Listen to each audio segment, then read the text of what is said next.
Hello and welcome. This is Andrew, and today we're going to be making a quick video on SteamVR 2.0 Haptics. We're not really going to do a whole lot of coding in this video. I'm probably just going to point out a few things just to sort of get you started. And I've already put together a pretty simple project. I've imported the SteamVR 2.0 plugin from the asset store, and I've also created this script called Haptics, which I've attached to an empty game object within the scene. I've also gone ahead and generated the default action sets that come with the SteamVR 2.0 plugin. And for this example, we're going to be taking a look at the default action set. And more specifically within that action set, we're going to be looking at the out and haptic in particular. And for haptics, there are sort of two ways of handling it. One within the open binding UI for each of the button inputs, as well as doing it more traditionally, I guess I would say, within a script, which we'll be doing later within this haptics script. But before we do that, let's look at the haptic capabilities of the binding UI. And here we are within the binding UI, where my current controller is set to my normal Vive controller, and we're just using the default binding.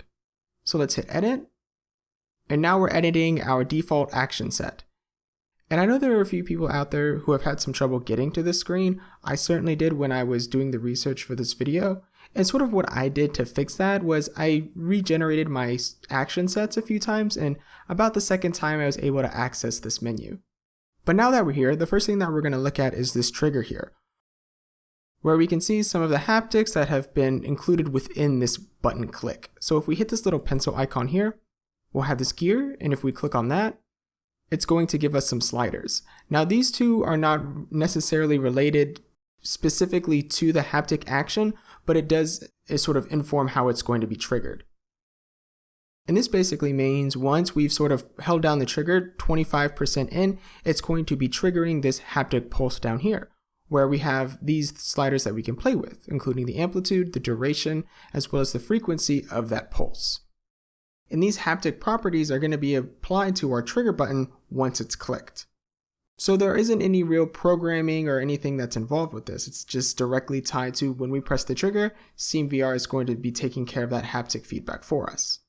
I think there is one downside to doing it this way though, is that if you want to make any adjustments, you'll have to come to this interface menu and replace your bindings. So we're primarily going to be looking at how we would just call the haptic action of our controller. So let's close this. Then let's click on the Edit Haptics button, which this is more what we're going to be working with, where we are taking the left-hand haptics and we're mapping it to the haptic action. And just to reiterate, we are in the default action set. So at this point, we really haven't done anything, but the haptic has been mapped to this action. So this has already been mapped for us, so we don't necessarily have to do anything to access it within our project. But I think that's a simple enough explanation for sort of how you could do haptics in the binding UI. Now let's close this and go back in Unity so we can write some code for actually doing the haptics.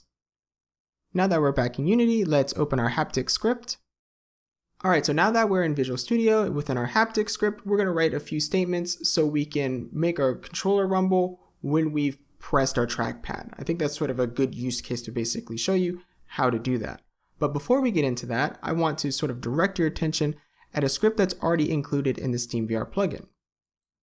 And it's part of the SteamVR interaction system, and I thought it was really interesting because they basically commented out the original statement that you would use pre-SteamVR 2.0 for doing a haptic pulse. And now they've replaced it with this trigger haptic pulse that's residing within the hand class, and we can actually go straight to that and take a look at it. If we right-click, go to definition, we can see that we're using a haptic action as well as executing it and then passing in a bunch of arguments that kind of goes over the duration, frequency, and amplitude. And if you remember when we looked at that binding UI, we were given the same sort of parameters for setting up a pulse. And I just thought that was kind of interesting. But anyway, let's go ahead and write our own version of this basically. Alright, so the first thing that we're going to do is reformat this. And we're going to be adding a couple of SteamVR actions. But before we do that, we'll be needing the Val VR namespace up at the top.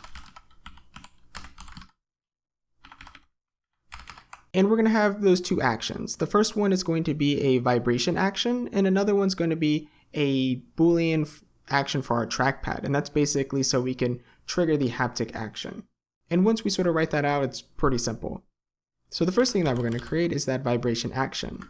So if we write SteamVR action underscore vibration, and we'll just call this haptic action, just like that. And then we'll make another one that'll be a SteamVR action boolean for the clicking of our trackpad. And then let's get rid of our start statement because we're not going to need that. And now we're just going to create the input for our trackpad action so we can trigger the pulse. So if you write if trackpad action get state down, and we'll be passing in our SteamVR input sources, and we'll be putting in our left hand. And we're going to be doing one for the left and one for the right so we can have the haptic on either controller depending upon what button is pressed. More specifically, which trackpad is clicked. So let's replace this left hand with our right hand. And then let's make a private function that we'll just call pulse. And we're going to be adding a few arguments in here. We're basically going to be mimicking what was in sort of that hand function that we just looked at. So the first thing that we're going to have is our duration, our frequency, amplitude, and we're going to be adding the origin essentially of the inputs, so our source. And now within both of our input statements, we just need to call that function, and we'll be calling pulse. We'll just set the duration to 1, the frequency to 150, the amplitude to 75, and then our source to our left hand. And I don't feel like typing all that out again, so let's just go ahead and copy that. And then we'll copy this and hopefully put it in the right place and make it our right hand. Okay, but we're not done yet. We just need to fill out our pulse function and then we're done. And the big thing here is accessing the haptic action of the type SteamVR action vibration and calling that execute function on it. So if we write haptic action, execute, we're going to be given all the little arguments that we're going to need that we've already set up basically. But the first thing is going to be seconds from now if you want to delay. In our case, we're going to want it to be done immediately. So we're just going to put 0 there. And then we're just going to put in our duration, our frequency, our amplitude, as well as our source. And that's pretty much it.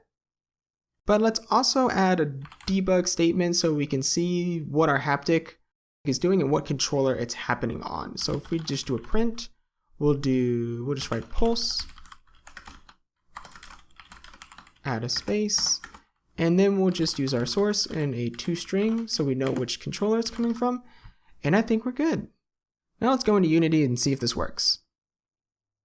Let's double check our haptics objects to see if it has the script on it, which it does, and we'll also have to set up our actions.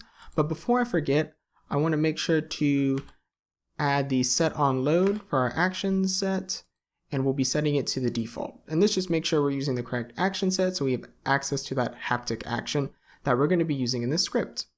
So if we click this drop down, we're only going to have one action here for our default set, which just says haptic.